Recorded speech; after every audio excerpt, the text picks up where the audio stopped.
Hey y'all, what's good, beautiful people? It's your girl Tay, and I'm here yet again with another update video. So definitely make sure you guys smash that like button, comment down below, subscribe, plus push your post notification bell button so that way anytime I upload a video, you will be notified. All right, so we're gonna jump right into it. I'm gonna let you guys know because my son is down here. He may or may not come in here, so you may see a head go by if he decides to come in here, because my children are literally in the bathroom, which is not too far from where I'm at.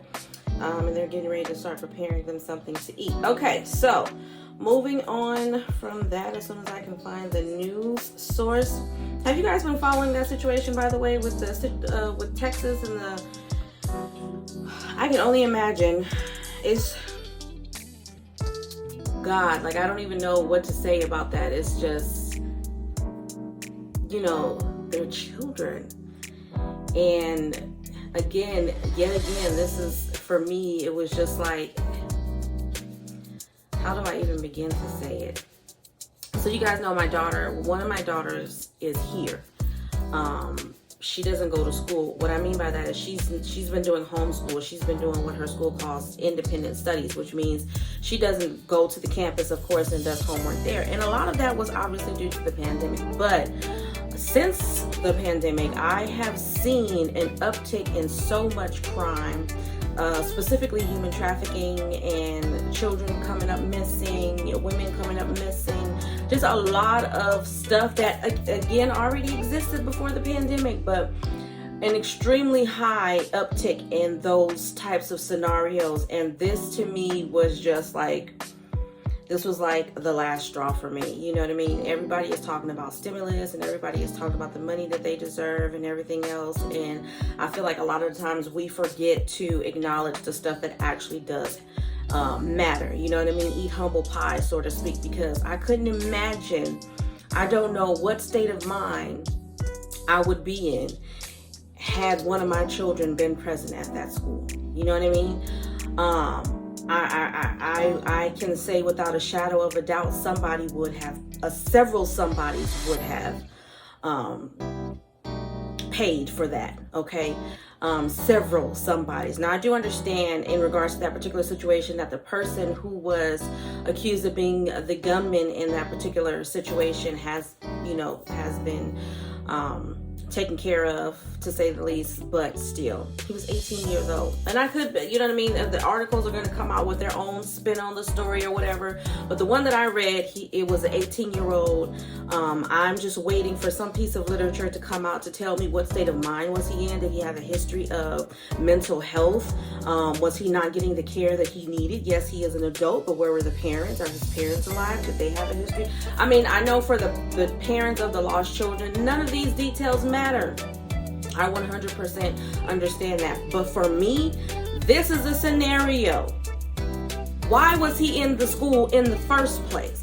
How did he get there? You know what I mean? Like, I don't ever want my children to go to school and be locked down and feel like they're restrained. But just as a person who went to school, public school, I can say that, especially when I got to high school, we could walk on and off campus. I remember specifically at one high school that I went to that there was a threat on campus, of course, and everybody had to be locked down wherever they were. And in that particular day, I was locked down in the library. There were some little idiot young boys, you know what I mean, gang members or whatever, that were basically trying to fight over territory yet again that they do not deserve to claim, and decided that they were going to bring guns to school and shoot it out. And I just, sitting in there, I was just like, oh my God, what if they come in here? What if the bullets start flying through the walls? Like, there were so many thoughts that went through my head, and a lot of the fears that I had as a parent stems from the stuff that I actually experienced as a child. So I said all of that to say that I really wish that they need to implement some more security measures for school. I don't give a damn if they have so much security set up at the airports. That's great, okay? I understand that, but you need to have that same setup at the school where we send our children, okay? Nobody should be allowed on campus for any reason if they are not a parent with identification, okay? And after they identify themselves, no, before they identify themselves, they need to be checked for all weapons, metal, nail filers, whatever it is. They need to be checked. Anything that is unsafe to children needs to be left in their car or at home. That's where I am at this point. You know what I mean?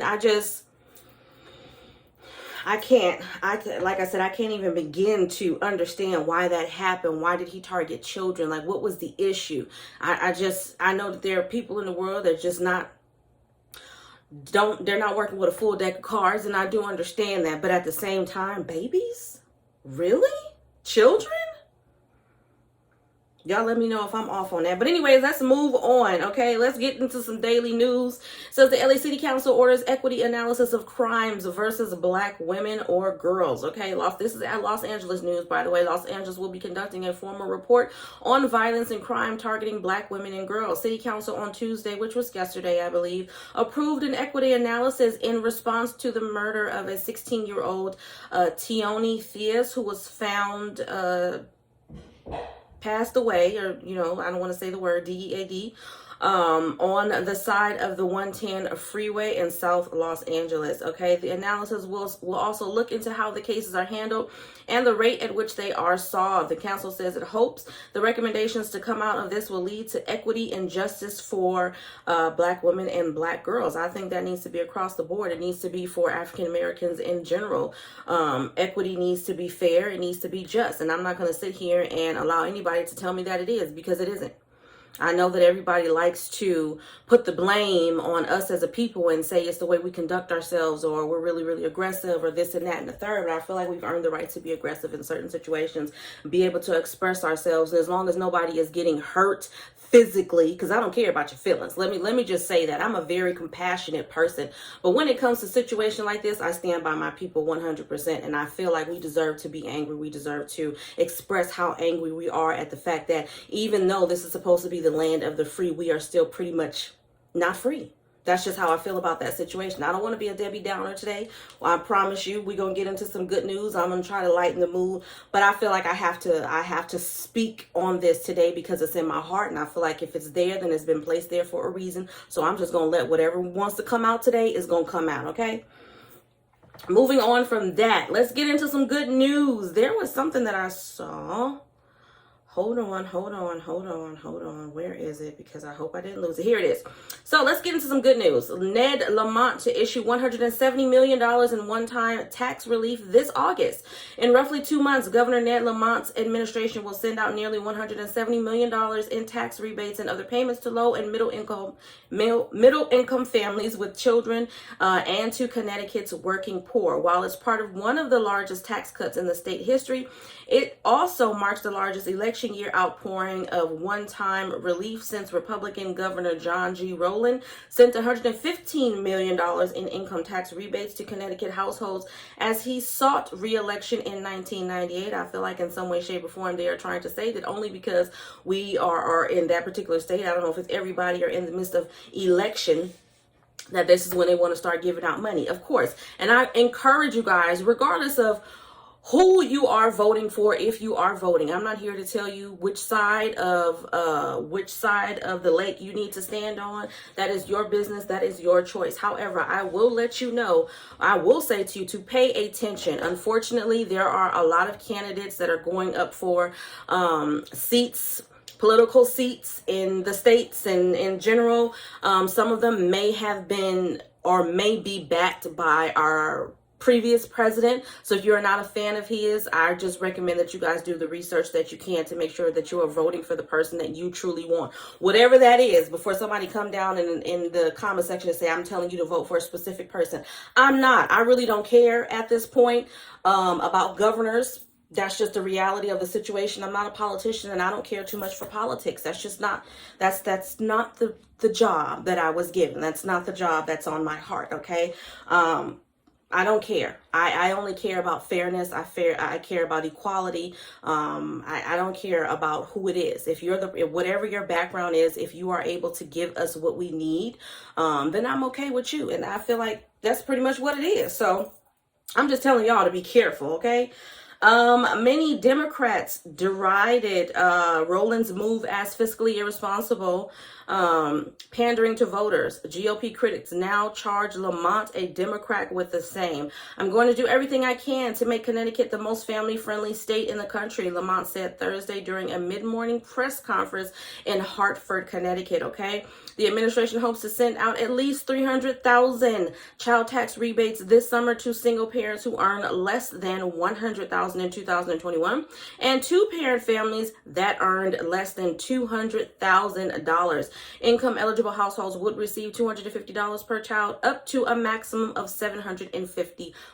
Okay, families must file the State Department of Revenue Services with the State of Department of Revenue Services between June the 1st and June the 31st to receive a credit. The administration said it expects to issue the relief in August. Okay, around that time, or around the same time, it also expects to distribute 40 million to 45 million among roughly 180,000 working poor households who claim the state's earned income tax credit on their 2021 state tax returns. That comes to about $300 per filer. Okay, to qualify for the EITC in 2021, a household had to earn $57,414 or less. And while the credit often is touted as a program to help poor working people save money, advocates say that because of Connecticut's high cost of living, most recipients spend their entire benefit to cover outstanding utility, grocery, or medical bills. That is true across the board for everybody, okay? The one-time $300 bump Lamont and the Democratic-controlled legislature approved for EITC recipients effectively raises the state credit temporarily to 41.5% of the federal tax benefit, okay? So some good news there. You guys got some money coming. It's still got a ways to go. It's going to be sometime in August, but at least you have a general idea. I don't know what's going on with California and the money they're supposed to be sending out. All we know is that it's going to happen, and honestly, it may not happen, but several different sources are saying it could be in the summertime, maybe July,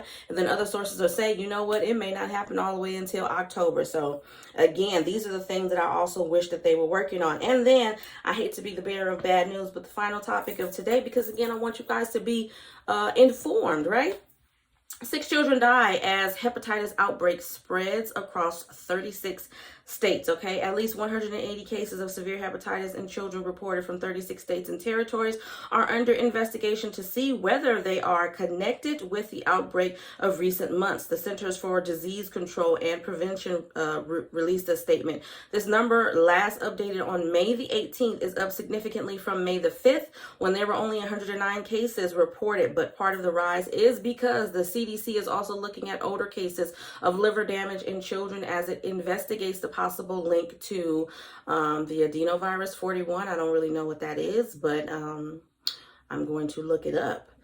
Since the CDC's investigation looks at patients reported back to October of last year, most of these numbers involve patients that are just now being reported, okay, rather than the new cases of hepatitis. So not all are recent, and some may ultimately wind up not being linked to this current investigation. But again, I want you guys to know there is a lot of crap that is going on right now. We're still dealing with the current virus at hand. We got monkeypox, and now we got hepatitis outbreak. So just be careful. I got a survey. This is off topic, but I got a survey just recently to, what's the word?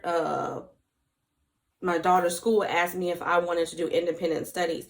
And I said no. I put no. I wanted her to go to school. And that was more so for her benefit because she's here. She's in the house with me all the time. And I wanted her to be able to have some social time. You know, she has her social time on the weekend, especially now they're working on the roof of all of the units where I live. So the kids, nobody is allowed to be outside while they're doing that work or whatever, because of fear, obviously, of things falling on you and your kids' heads. So during the week now, she's in the house completely, which is her. She's an introverted person like me. But on the weekends is when she has her social time. You know, all of my kids are here. They go outside. They hang out with each other, you know. So I thought that after how many years, we'll say it's 2 years now of her being independent studies, doing work from home, that, you know, let her go back to school. Now I'm not so sure. I'm not so sure. I may have to change my mind because I don't, you know, I'm scared. I've been scared. I'm terrified. It's just the crazies are getting crazier. I don't know how else to say it. I know you guys are probably like, oh man, Tay, come on, you're killing us. But the crazies are getting crazier is all I can say. I don't know how else to put it. You know what I mean? These are my children. These are my children. And if you have kids, then you know what I'm talking about. At the end of the day, they're going to grow up. They're going to make their own choices. And we can't protect them from everything in the world. And I do understand that as a parent, but I can protect them from this. And I feel like if I have the opportunity to protect my children, I'd rather protect them and have them call me overbearing than for me not to try and let them do whatever they want to. And then they end up getting hurt and then I end up regretting the decision that I have and all of that. I'm not trying to go down that road, you guys. I know I'm rambling on, but yeah, I don't know about this school thing. Hell, I might look into starting a school because I just can't. I'll work with the babies, you know what I'm saying? And you ain't coming up in here with nothing. Not your house keys, your car keys, none of that. All of that needs to be left outside. Okay, so I don't know, y'all. Y'all let me know what you think down below. But I mean, that situation, going back to the first topic, that situation in Texas really just has got my heart all twisted up in a knot. Like I said, I couldn't imagine. I've had some close calls with my kids, but to have to go through that, to have to receive that phone call before they even had a chance to experience what life, the positive things that life have to offer. Again, from what I read, I think one of the children was 8 and the rest of them were 10. Those were babies. Babies. Babies gone too soon. Okay? Anyways, moving on from that. Emergency SNAP maximum benefits. I'm going to take a quick look. When I checked earlier, there were no states that have been approved for June still. I don't think that I need to go over all of the what do you call that? The information as of right now. Again, I think you guys are pretty much settled into what's going on with emergency SNAP. The list looks exactly the same as it did yesterday. I will try to put a short clip of that on the screen just so that you guys can look on there if there's something that I have missed and you have it. But yeah, I'm not seeing any states as being approved for the month of June. All right, you guys, so that is absolutely all that I have for you guys in today's video. I hope this information was in some way helpful or useful to you guys. Again, I do apologize. I know that I kind of went off there on a tangent in several parts of this video, but it is what it is. Don't forget to smash that like button if you haven't already. It definitely helps to let YouTube know that you like what I'm doing and you want me to stick around. I promise y'all, tomorrow I will be better. Let's try to brighten up the mood right now. Let's drop some gold yellow hearts. If you can find some candlesticks, I don't know if you can, but let's put some candlesticks down below in the comment section. Let's send out light and positivity and good vibes to the families that have lost their loved ones, okay? My prayers, my heart, all the positive energy that I can muster up really truly goes out to those families, including the families of the 2 teachers that lost their lives in that unfortunate situation as well. So let's drop some of that down below, flowers, all of that, okay? Whatever you feeling like dropping down below, let's drop it down below with positive thoughts. As always, you guys, don't forget to live, love, and elevate. And this is one of the main reasons why I say this. Don't forget to live. Don't forget to love, and don't forget to elevate. Try to be better tomorrow than you are today, okay? That's all we can do in this life and in the next. And I will definitely see you guys in the next video. Peace, y'all.